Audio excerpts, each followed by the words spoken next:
নোয়াখালীর সেনবাগ উপজেলায় এক বাবার বিরুদ্ধে নিজের মেয়েকে ধর্ষণ করার অভিযোগ উঠেছে।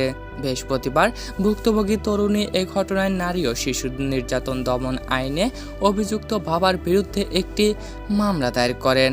মামলা সূত্রে জানা যায়, মামলার পর অভিযুক্ত বাবা পলাতক রয়েছে বলে জানা গেছে। সে উপজেলার মহাবতপুর গ্রামের স্থানীয় বাসিন্দা এবং এক সময় সে প্রবাসী ছিলেন। মামলা সূত্রে জানা যায়, গত বছর ভিকটিমের মা তার বাবাকে দেখতে তার বাপের বাড়ি যায়। তখন ওই তরুণী বাড়িতে একা ছিল। ভিকটিমকে ঘুমের ওষুধ খাইয়ে তার ইচ্ছার বিরুদ্ধে জোরপূর্বক ধর্ষণ করে তার বাবা। এই সময় লোকলজ্জার ভয়ে ভিকটিম ও তার পরিবার বিষয়টি কাউকে জানায়নি। ফলে ভিকটিম 3 মাসের আন্তঃসত্ত্বা হয়ে পড়ে। পারিবারিকভাবে ঘটনাটি জানাজানি হলে বাইরেন ঔষধ খাইয়ে কিছু ট্যাবলেট ভিকটিম খাইয়ে গর্ভের সন্তান নষ্ট করে।